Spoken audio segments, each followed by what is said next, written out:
श्री कृष्ण गोविंद हरे मुरारी, हे नाथ नारायण वासुदेव।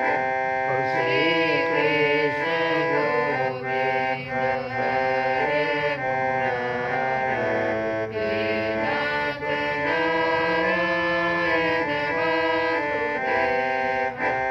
हे नाथ नारायण वासुदेव, हे नाथ नारायण वासुदेव, हे नाथ नारायण वासुदेव, हे नाथ नारायण वासुदेव। श्री कृष्ण गोविंद हरे मुरारी, हे नाथ नारायण वासुदेव। राम हरे राम, राम हरे हरे, हरे कृष्ण हरे कृष्ण, कृष्ण कृष्ण हरे हरे, हरे राम हरे राम, राम राम हरे हरे, कृष्ण हरे कृष्ण, कृष्ण कृष्ण हरे हरे, राम हरे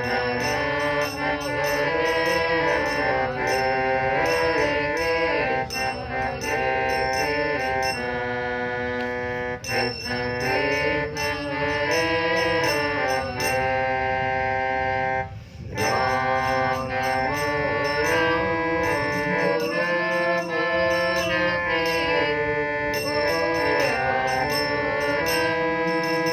हरे हरे, हरे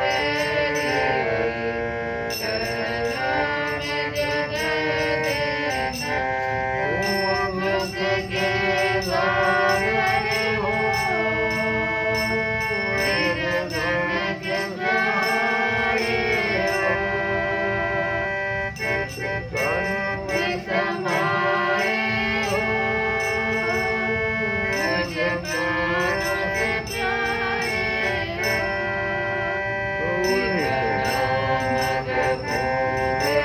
राम मूलमूलमूलते, गुरुदेव दया करके मुझको अपना लेना, ऐसा बनाओगे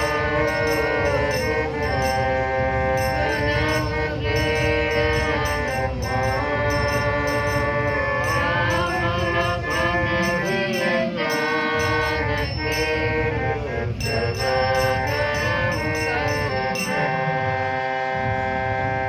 जय श्री कृष्ण।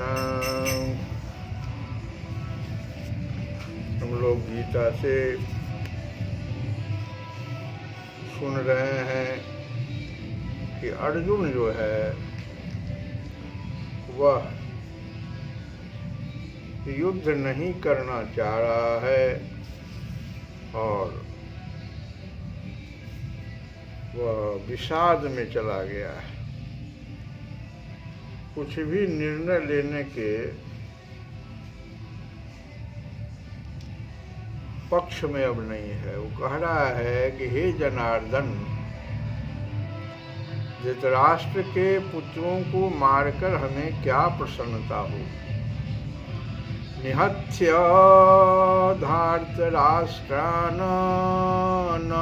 का प्रीतिः स्यात् जनार्दन। निहत्य धार्तराष्ट्रान् का प्रीतिः स्यात् जनार्दन। पापम् एव आश्रेत तस्मान् हत्वा एतान् आततायिन्। हे जनार्दन, धृतराष्ट्र के पुत्रों को मारकर हमें क्या प्रसन्नता होगी? इन आतताइयों को मारकर तो हमें पाप ही लगेगा। और आगे कहता है कि स्वजनों को मारना सब प्रकार से हानिकारक बतला करके और अपना अर्जुन मत प्रकट कर रहा है कि तस्मात् नो अहावयं हन्तुं धार्तराष्ट्रान् स्वबान्धवान् स्वजनं हि कथं हत्वा सुखिनः श्याम माधवः।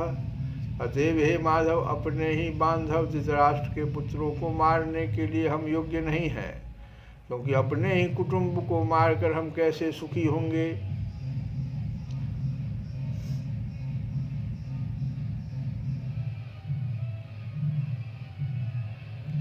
तो इस प्रकार से अर्जुन अपना मत जो है प्रकट कर दिया।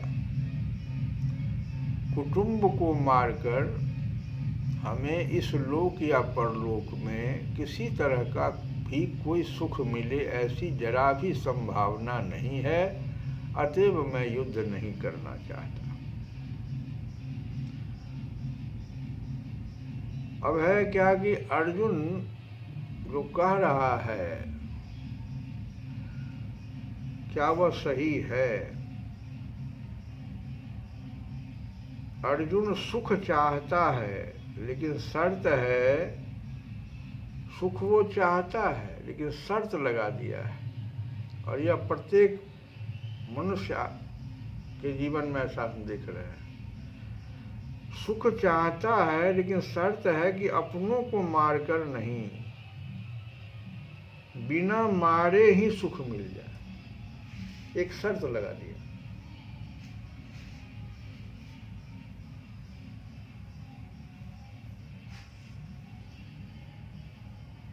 बिना मारे ही सुख मिले तो मुझे सुख चाहिए। और यह जो है एक मनोदशा ही होती है कि सुख मिलेगा, लेकिन एक मेरा यह शर्त। हर मनुष्य ऐसा करता है कि हमको सुख मिलेगा, लेकिन मेरा एक शर्त है, ये शर्त मेरा पूरा होगा तो मुझे सुख मिलेगा।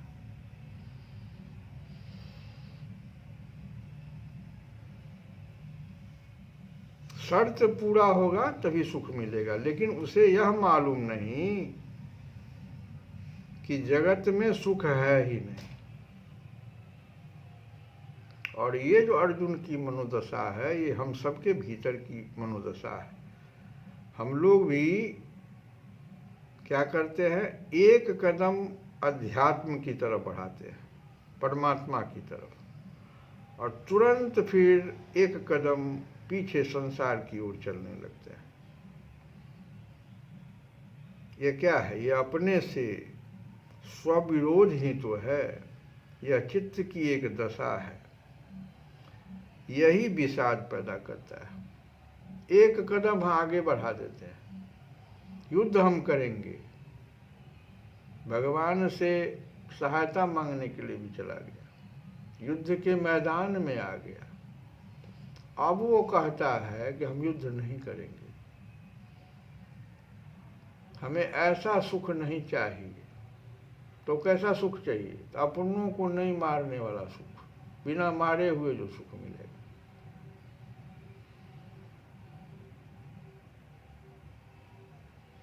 यह चित्त की एक दशा है, यही विषाद पैदा करता है। जो मैं पा सकता हूं वह मैं नहीं पा रहा हूं, यही तो विषाद है। और यहाँ पर एक बात और कि अर्जुन चूंकि बुद्धिमान है, तो जो जितना बुद्धिमान होगा उतना ही उसके चित्त में यह दशा आएगी। वहीं पर तो दुर्योधन भी खड़ा है, उसकी मनोदशा ऐसी नहीं है। जो बुद्धिमान है, अर्जुन की तरह बुद्धिमान है, जो जितना बुद्धिमान होगा उतना ही विषाद में गहरा उतर जाएगा। क्योंकि शर्त की बात करके कहता है कि शर्त पूरा हो जाए तो मुझे विषाद से मुक्ति मिल जाए। वहां अन्य लोग भी हैं, उन्हें विषाद नहीं है, दुर्योधन को विषाद नहीं है। अब देखो एक दूसरी बात, विषाद होना अच्छी बात है, बशर्ते उसे इसकी चिंता हो। विषाद में अर्जुन चला गया, लेकिन चिंताग्रस्त भी है। वो अपन इस विषाद को हटाने के लिए बार बार भगवान कृष्ण से प्रश्न कर रहा है। तो विषाद होना अच्छी बात है अगर कृष्ण के जैसा संगति है।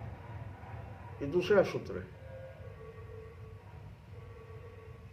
विषाद में अगर चिंतन न हो, चिंतन मतलब हुआ जो प्रश्न करने की क्षमता बंद हो जाए, तो विषाद में कोई चला गया है, मान लो चिंतन नहीं है उसके पास, कोई प्रश्न नहीं रख रहा है, संगति अच्छी नहीं है उसकी, तो आत्मघाती हो जाएगा। उस विषाद से वो आत्मघाती के रूप में चला जाएगा। विषाद में चिंतन रूपी यात्रा आनी चाहिए, तब गंगोत्री बन जाएगा, समुद्र से मिलने के लिए उत्सुक हो जाएगा। जैसे गंगा जी, आत्मघाती व्यक्ति वहां पहुंच जाता है जहां से उसका योनि बदल जाता है। अगर वो चिंतन नहीं कर रहा, विषाद में चला गया कोई व्यक्ति और चिंतन नहीं कर रहा, संगति अच्छी नहीं है, तो ऐसा कुकर्म कर लेगा वो, आत्मघाती तो आत्महंता भी हो सकता है, तो योनि बदल जाएगा उसमें, क्योंकि उसको ये अधिकार नहीं है आत्महनन करने। 84 लाख योनियों में फंस जाएगा, भूत प्रेत योनि में चला जाएगा। तो विषाद में भी अर्जुन की तरह प्रश्न पूछने वाला होना चाहिए, भले ही कृष्ण जैसा गुरु ही क्यों न खड़ा हो, लेकिन उसमें इतनी हिम्मत होनी चाहिए कि प्रश्न अपना रखे, वो विषाद को लेकर पिए नहीं, संगति अच्छी रखे और अपना प्रश्न रखे, तभी गीता उसके अंदर आएगी। ये जो गीता है, ये गीता क्या है? निर्विकल्प होने का, निष्काम होने का जो गीत है, जो ज्ञान है, यही ना गीता है। गीता का ज्ञान मन के उस पार जाने की इशारा करता है। जो मनोदशा, जो मन अभी इस दशा में चला गया विषाद में, उससे ऊपर उठ जाएगा, वो निर्विकल्प हो जाएगा, वो निष्काम बना देगा उसको। वो काम करेगा लेकिन सब भगवान को अर्पित कर देगा। दूसरी बात है कि अर्जुन यह तय नहीं कर पा रहा था कि दोषी कौन है वहां पर जो जितने लोग युद्ध के मैदान में, वो बीच रणभूमि में है, वो सबको देखा पहले। अब वो ये तय नहीं कर पा रहा है, बुद्धिमान जो है वो ये नहीं तय कर पा रहा कि दुर्योधन ही दोषी है। अगर ऐसी बात होती तो दुर्योधन को मारता। वो देख रहा है कि किसको मार दिया जाए। अगर दुर्योधन आतताई है तो उधर गुरु द्रोणाचार्य भी तो खड़े हैं, पितामह भीष्म भी खड़े हैं, कृपाचार्य भी तो खड़े हैं। तो इस श्लोक में जो अर्जुन भी कह रहा था कि आतताई, इन आतताइयों को मारकर तो हमें पाप ही लगे, फिर आतताई का वो निर्णय नहीं कर पा रहा है किन आतताइयों को मारकर। गुरु द्रोणाचार्य खड़े हैं, भीष्म पितामह जो हमको बचपन से हमको गोद में लेके आगे बढ़ाए हैं, कृपाचार्य हैं, ये लोग तो आतताई नहीं है। इसीलिए उसके पास विषाद आया। और द्वंद्व में फंस गया, निर्णय नहीं कर पा रहा है। कोई बहुत ही समर्थ गुरु की आवश्यकता है कि उसको समझावे। तो अर्जुन जैसे बुद्धिमान को विषाद होना तय था। यह गीता अर्जुन के मंथन से, ये जो गीता की उत्पत्ति हुई है ये अर्जुन के मंथन से हुआ है, जिज्ञासा से हुआ है, अर्जुन के मनन से हुआ है, उसकी विचारने की जो कला है उससे उत्पन्न।